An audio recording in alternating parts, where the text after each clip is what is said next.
today we have a very bright young author, Priyanshu Dwivedi, and he's going to share some insights from his book, The Echoes of the Reimagined Past. So, hi, Priyanshu, I'm Vinita. Uh, you have a very interesting title, The Echoes of Reimagined Past. So, and this book, deals in history, and it's the way it has been, showcased. Its different meaning and perspectives.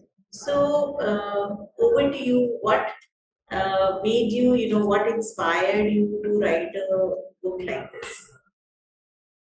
Uh, Hello, ma'am. My name is Priyanshu, and I'm a first year student in PGDV College, University of Delhi, and I'm currently pursuing a Bachelor of Arts in History honors. So, choosing this topic was not a single event; it was a series of events. Started with a book I had recently completed. It's called The Shiva, Waiting for Shiva. It's by Vikram Sampath. So, in that book, I get to know about that what we read in our textbooks in our junior classes what wasn't true. It was partially true, and only the good side of our distorted rulers were be presented to us. That's not the whole history. Our main leaders, main Indian rulers, and most important freedom fighters have been, they behind the camera. They have been not been showcased as the other leaders did. So that motivated me to write a book on this and to take up the blanket of those events. And yeah, it's just an approach to showcase this manipulated memories. It's very interesting. I was going through, and it's very informative also. So, since you are studying history, I'm Yes. sure now everything has got impacted, and there is so much which has stayed in even in our textbooks. So, what do Yes, you ma'am. feel that how to our education sector we can change this scenario and provide this alternate perspective about what has been told to us to be freely experienced. So what do you think, what role does the education body plays here, right from the school level to your college? Ma'am, recently many attempts has been done to, give a very clear aspect of history, our true history. So yeah, the government is doing very well by implementing new education policies in which the syllabus has been changed to provide a valuable insights of our true leaders. So I think government is doing their work very well, and we have hope in them Hopefully that they things will. will Yeah, become yeah, better. yeah. Since you're a history student, and I'm sure there are many, many, stories that are very exciting about our past. In your book, you have mentioned about different topics like caste system, the sati, pratha, Mm. and you have even talked about from, Ashoka's period, King Ashoka's period to the invasions made by Mughals, and you you have kind of covered a lot of aspects from all Yes. around the history. So was it a very difficult thing to do when you began to write? Because I'm sure finding facts, going through them must have been taxing. It Yes, must ma'am, have been, absolutely. yeah. Absolutely, ma'am. When you choose a topic like history, you have to do a lot of research, and it's not an easy task. So, yeah, it was quite challenging for me, but I had some very good friends. My professors helped me in that. I researched a lot on this. So, it was quite a challenging journey, but at the same time, it's quite a very enjoyable, and it gives me a very precious knowledge which I hadn't taken much in my junior classes. So, yeah, it was a mixture of emotions. The journey has been a mixture of emotions, and in every journey you can just go through a single emotion. You had a lot of emotions going through on, so do in this also. So yeah, it was a good journey at the end. Okay, so tell me, when you are, you publish this kind of a book, it's a very different perspective, topic, and makes the reader, delve into their own history. So what is it that when you started writing this novel, what was there in your mind for the reader to take away? Did you keep the reader in mind, or was it your personal journey with the facts that you wanted to put out to the world? How did you Well, start?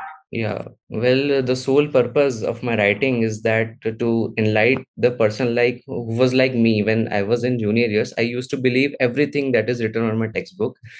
I was like, yeah, that's the final truth, and there is nothing beyond it. But when I grown up, when I get into this university, and when our professors started teaching us the other aspect of history, then I got to know that no, not everything that is written on textbooks are true. There are some things that kept hidden from us. There were many motivations, many conspiracies behind it. I don't want to get into that, but yeah, my sole purpose was to enlighten the person like me who was just started believing everything that is in our textbook. So yeah, I just wanted to uncover those events, those manipulated memories, those perverted history in my book. So yeah, just a little tiny approach to serve my country. So tell me, after completion of your history honors, uh, what would you like to pursue? I mean, do you want to get into education sector, since there is so much to be changed and put out to the world? So which field do you want to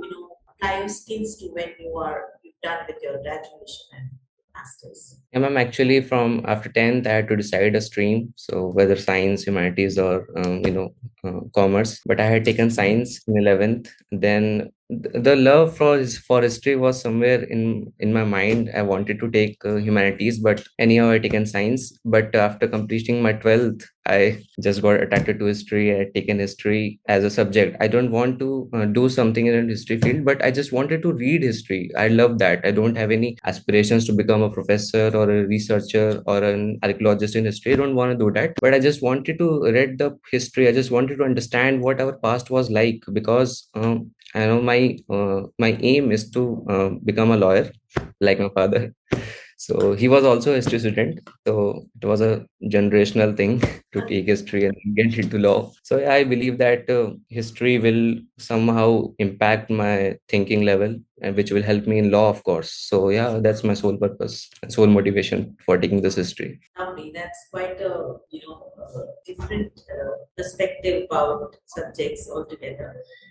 Tell Yes. me, writing with BriPublish, what was your experience there as an author? And I want to also know, since the book is so well formatted and well written, is this your first book, or have you written stories before that? This. No, I had written stories in my past. I think every child do, write some few stories in their past, but to structured in a way like a book, it's my first time, and it was a very wonderful journey. You will never forget your first. So yeah, it's my first book, and I feel very great to hold our creation.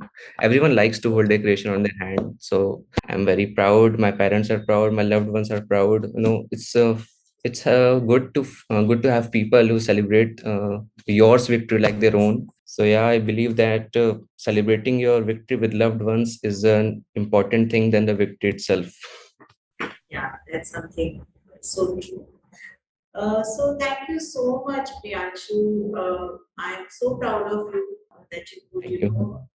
write a book on such a controversial topic, and I hope that you will keep, giving such information, informative insights to Yeah, all the wonderful. readers who experience your writings.